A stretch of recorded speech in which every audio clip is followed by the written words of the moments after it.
All right, hey everybody, welcome back to the channel. This is Rob at Smirking Gun Reviews. We're here to do another episode of what I'm still tentatively calling the Essential Film Series, until I can think of a better title. This is where I talk about movies that I really liked, that don't get talked about the way bigger movies, more conventional favorite movies like Empire Strikes Back or Raiders of the Lost Ark get talked about. These are the more overlooked movies, or movies that we forget about, that I think deserve at least one viewing from just about everybody. And this week we are talking about one of my favorite movies from 1996. I was barely 21 when this came out, and I just remember, some people have memories of all sorts of more important things in their life. I remember going to the movies. And I remember leaving the theater with just this feeling like, man, when you just like something a lot, you just dig it. I remember leaving the theater going, man, I love that movie. So anyway, let's get started into this. This is a picture of John Patterson and the Tsavo lion that he killed, one of them. Pretty big lion. Notice it doesn't have a mane. So I love this picture. He totally looks like the stereo. I mean, I know it's hard to see in this maybe, but let's see if I can blow it up a little more. He looks like the stereotypical, like, weird mustache, hello, like, you must be Mr. Livingston, I presume. Typical hunter. But yes, that means we are talking about 1996's The Ghost and the Darkness, one of my absolute favorite movies, with Val Kilmer and Michael Douglas. And John Candy as Samuel. You would know him these days as playing T'Chaka in Captain America Civil War and Black Panther, as T'Challa's dad. Really good actor. And those are the three main ones. We've got Tom Wilkinson's in this briefly. Emily Mortimer's in this briefly. Very young Emily Mortimer. But this is the true story of the lions in Tsavo that killed what they had said at the time was upwards of like 130 people. That this has never been heard of. Male lions and all this don't usually hunt together, especially, man-eaters. And so this is a true story. And it's one of those true stories that actually has this movie is based on mostly facts. There is dramatic license in this movie, okay? Don't get me wrong, there is a lot of dramatic license. But most of the main points in this movie are based on fact. Now, this is also one of those movies that I just love talking about because of the history of it, because of the fact that they base so much of this on the actual events that happened. So there will be spoilers. So if you have not seen the movie, first I'm going to just talk generally about it. Then I'll get to spoilers. So if you haven't seen the movie, I highly recommend watching this movie. You can watch it for free on Amazon Prime right now. Otherwise, you can find it pretty much, if you look it up on, it's an older movie, so you'd have to it's not generally going to be sitting at your Walmart. It's one of those movies where you'd have to buy probably on Amazon. Sometimes it comes to Netflix. It might be on Netflix. I haven't checked. Or even Hulu. You can check that too. But let's talk about this movie. So in general terms, this movie gets average reviews. And after all these years, I can kind of see some of the things about it that people would go, it's not perfect. But not many movies are. But it's just one of those movies where, I love history. I love the subject matter of this topic of, the English Empire building all these countries building trains across Africa, and, all the things that go with that. So, I know Val Kilmer, I guess, was at least nominated for a Razzie Award. But here's the thing, his acting in this, while some people would call it kind of corny or cheesy, if you know anything about the actual guy, he was kind of that guy. And what I like about this character that he plays, so this person that he's portraying that really lived, he was like this kind of optimistic kind of nerd. Like they try to paint him as they want to say that he's some great white hunter, but he really wasn't. He was just this kind of nebbish. You know how these guys, they showed them in their safari gear and they're supposed to look like the great white hunters, but in reality, he was a bridge builder. He was an engineer.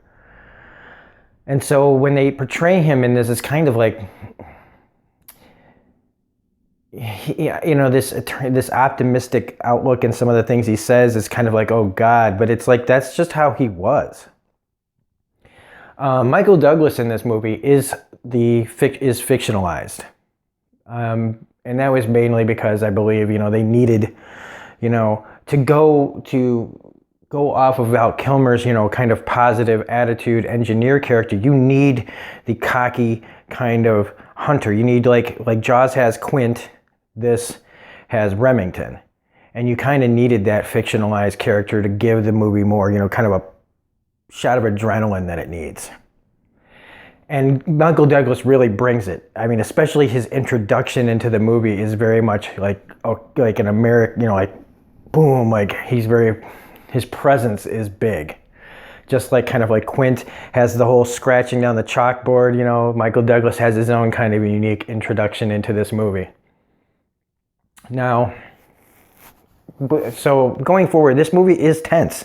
This movie, it will keep you going like, oh my God, what's going to happen? Like, you don't know. If you stayed away from this story and all you kind of know is there were these lions in Africa a while back that killed a whole bunch of railroad workers, that's pretty much all you need to know.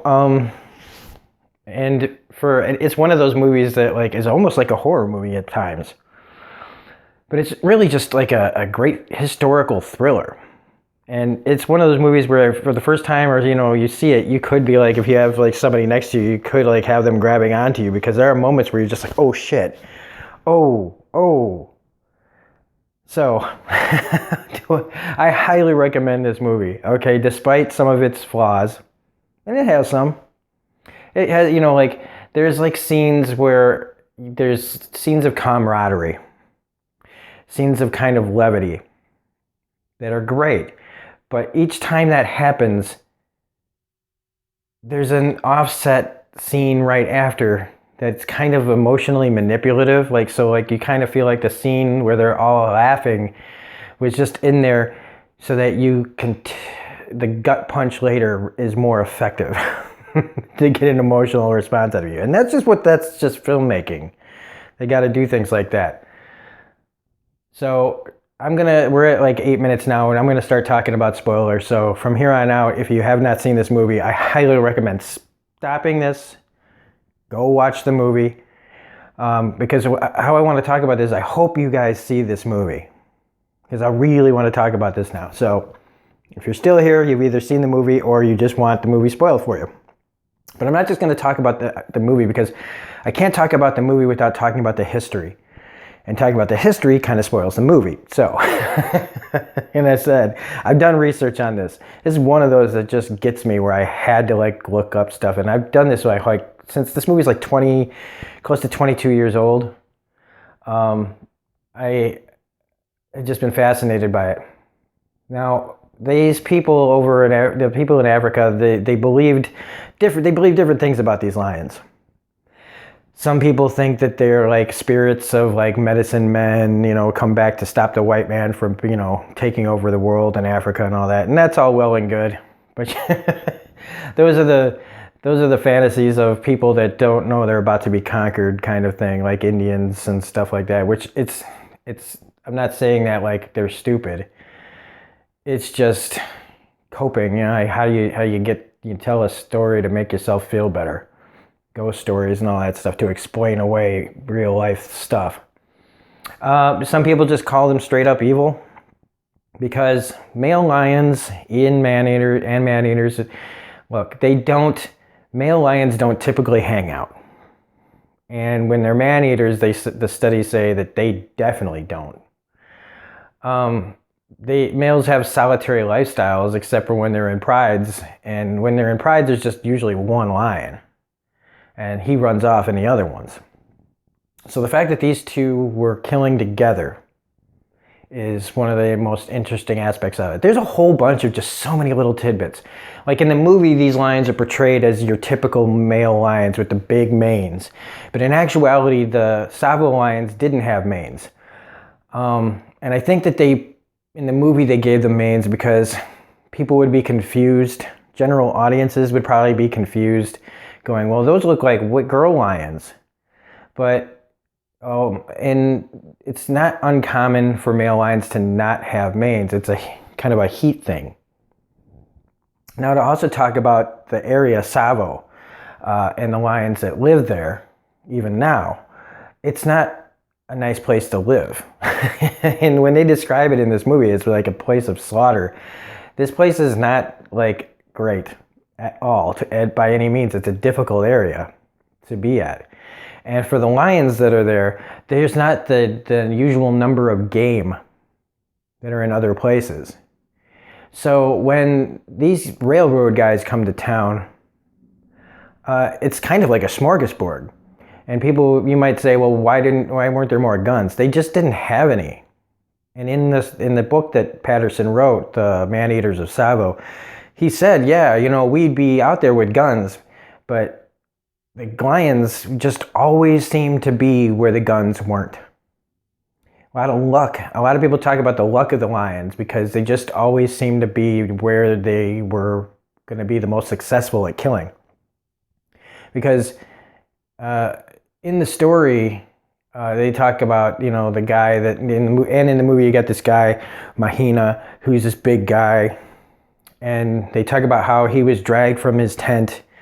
And, this big guy, but he's still a guy, and they're still lions. And so it's not uncommon to, you've got weak prey. You've got men, basically just in little tents on the ground all over the place. And when you see nature shows, lions just go after the weak. Well, this is like a whole, place full of weak, people. They can't really defend themselves.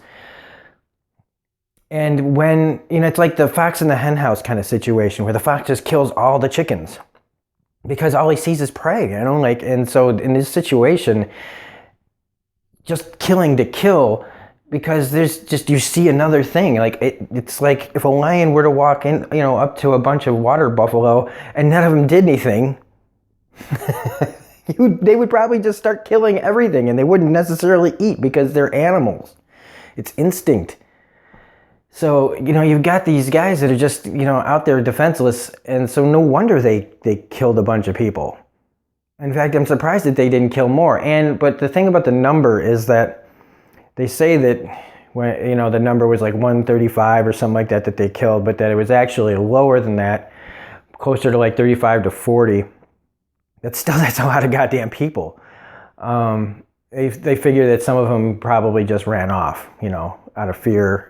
Stuff with people that just couldn't be accounted for back then. If you were going to get lost, those are the times. 1898, you could get lost pretty easy back then. No GPS, no anything. And especially in that big kind of open country. So another thing they have in this with the hospital scene, where they built a new hospital, they cleaned everything up, and then they went, Patterson and them. They went to they stayed at the old hospital. They covered it in blood. They made it hard for a lion to pass up coming there and just eating a bunch of free food. They were planning on killing him there. And just like in the movie, the lions go and attack the new hospital where it's all clean and there's no blood and there shouldn't be a reason for them to go there. They went there instead of to the place where they had a trap. And they attacked the hospital. That actually happened. You could go, how is that possible? That's just a movie thing. Nah, it happened. So at the beginning of this movie when he goes, some of the most impossible things actually happened. It's true. Like the scene where he's in the boxcar, where the guys are in the boxcar and the lion comes in, trips the wire, and it comes down. That happened. That lion went ballistic as soon as the thing went down, started charging the bars, and in reality, one of the hunters that was supposed to shoot the thing literally went deaf, permanently, from the roaring and the noise of the gunfire and everything inside there, and they never shot it. And it was true that one of them shot the thing open and let the lion out. So it's just nuts, like knowing, like hearing about all this and going, good God, how did these two lions just, walk all over these people? And you can see why in a time and a place like that, that superstitions would take over. One of the things I do like about the movie is not just the focus on the lions, the focus on the workers and the conditions, and how, what do you expect people to do in a situation like that? If they can't protect you, why wouldn't you want to dip? Like, peace out, man. Lions are killing us all. I'm getting on a train the fuck out of here. So I like that they don't ignore that topic. It's also cool. It's interesting to see how many people from India, because they were part of the British Empire at that time still. And so they were using all these people from India to build this railroad. It just, you don't see any British people working on the railroad. Same as in America, you've got the Chinese and everything. It's funny how the people that want things done just never seem to do the work themselves. Still today. The thing with Douglas's character, where he brings in the Maasai to hunt with. Now, one of the theories is that some of these people might have been killed by some of the actual Maasai, because the Maasai, in these tribes, there are factions. And in some of these factions, there are cults that worship the lions, that dress like lions, that hunt as lions. They dress up and they kill dressed up like lions. So some people thought maybe some of these people's deaths could be blamed on other tribes that were there. They have this documentary that shows the Maasai hunting lions. That's some fucking harsh shit. It's like watching the matadors stab the bulls, man. It's pretty crazy. And yet a lot of the tribes, they all kind of fight each other. And a lot of this had to do with when people talk about how did the lions in this area kind of get the taste for men. The Arab slavers that would take tribes and pit them against each other, they would a lot of times just leave hurt or weak slaves just out in the wilderness to die, and lions would find them and kill them. And so after a while, the lions of the area got a taste for men, just because they were just left there to die by the slavers. So, and this is all in the Tsavo area. So, I mean, again, they call this place a land of slaughter. And so it's just not surprising in the end why this all happened. And I'm surprised, again, like I said, that they didn't kill more. There's a scene in the movie where Val Kilmer and Michael Douglas find the cave of the lions, the den, where it's littered with human bones and parts of the jewelry that they were wearing and stuff like that. That's in his book, and that's something that lions don't do generally. So in the movie they come to this conclusion that they're doing it for the fun. There's a documentary where they kind of, based on the journal of Patterson, they think they found the cave, but I don't know how much of that documentary I believe on that part of the subject, because I don't know. For dramatic effect, even in a documentary, it's not unheard of to bend the truth. They found something that kind of looked like an outcropping where there were some bones there and stuff. And, it could be, it was probably used by lions, but was it the cave? I don't know. I tend to just believe what Patterson wrote, that they found this place where it was just bad. You wanted to get out of there. And I do kind of believe that, but history is written by those who, So, what else do we have here? Without saying too much more, there's really good, I love how the lions are just always kind of posed to have the most effect scare-wise in this movie. But going back to the actual science in this, the Smithsonian and other people over the years have been doing research on these lions. Now, yeah, you can find them at the Field Museum in Chicago. I've been there and I saw them. And at the time, so when they got these lions from Patterson or his family or whoever, however this worked out, they had been turned into rugs after he killed them. So it's not like they had the bodies that they could stuff and show actual size. So when you see them in the museum, they're not that big and they're not that intimidating. And so at the end of this movie, when he's like, if you look into their eyes, you will be afraid.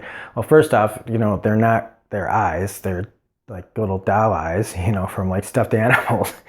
But if you can think about it, like if you use your imagination, so you don't really need to see them to be like, to think about the story and go, fuck, that is nuts. But if you do go see them and then you kind of put in perspective that what you're looking at the skin of what is there, at one point slaughtered and ate a whole bunch of people, it is kind of scary. But to kind of explain, they said that the lions had, at least one of them had a problem with its jaw, that there was like problems with it, or it couldn't hunt its normal prey. And that given that once it couldn't just be a regular hunter, it switched to the most easily catchable food source that was available, which was the men. And so they checked, you know, they've been checking on its like diet, and it's crazy that they can do this shit, but that they checked its eating habits of both lions. It through its like DNA or whatever, that it had been feeding on things that explain like that one of the lions was eating like probably a certain amount of people, the other one had like a certain amount of people, just by looking at its dietary biology. It's crazy. So the numbers do add up, and these were animals that had been used to killing people. So anyway, without saying anything else, I mean, yeah, the lions in the end, yeah, they this does have a happy ending, but it does have twists and turns along the way that are very cool. The music is really effective. The cinematography is really great. Just in general, I'm hoping I'm not forgetting anything. I was gonna play the trailer, but I just kind of got caught up. I got the I had it sitting right here, like, here's the trailer for the, oh, yeah, here's the trailer for the movie.